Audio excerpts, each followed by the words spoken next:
kangkol, magliliya tayo ito mga kangkol. So finish na natin, in-skim kutan to lahat mga kangkol. So hindi talaga maiwasan may mga bunggol-bunggol pa, pero sa mga beginners turuan ko kayo kung paano magiging makinis talaga yung in-skim kutan nyo mga kangkol.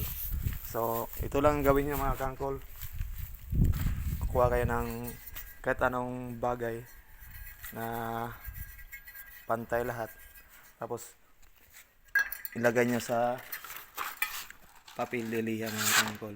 Yan, tapos ganunin nyo lang mga kangkol. So nakabalot na sa siya. So ngayon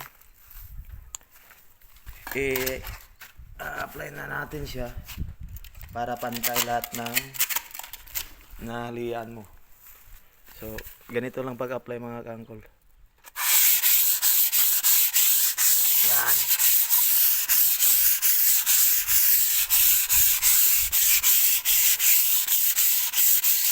Para makuha yung pantay nyo talaga mga kangkol, at saka makinis yung in-skim kutan nyo.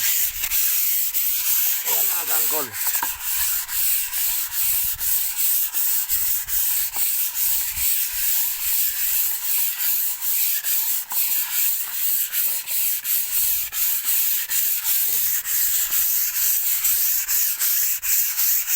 Yan.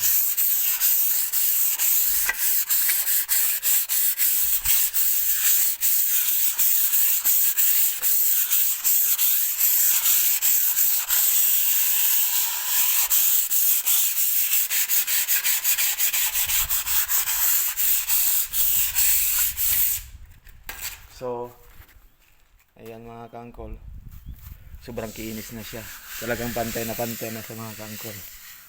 Ayan, kita nyo mga kangkol, ganun yung technique nyo sa mga, para sa mga beginners nito. Pag nag-skim coat kayo tapos di masyado pantay, lilihan nyo lang, tapos ganun lang gawin nyo. Kuha kayo ng tubing, tapos lagay nyong liya para pantay lahat pag lilihan nyo. Yan ang mga kangkol.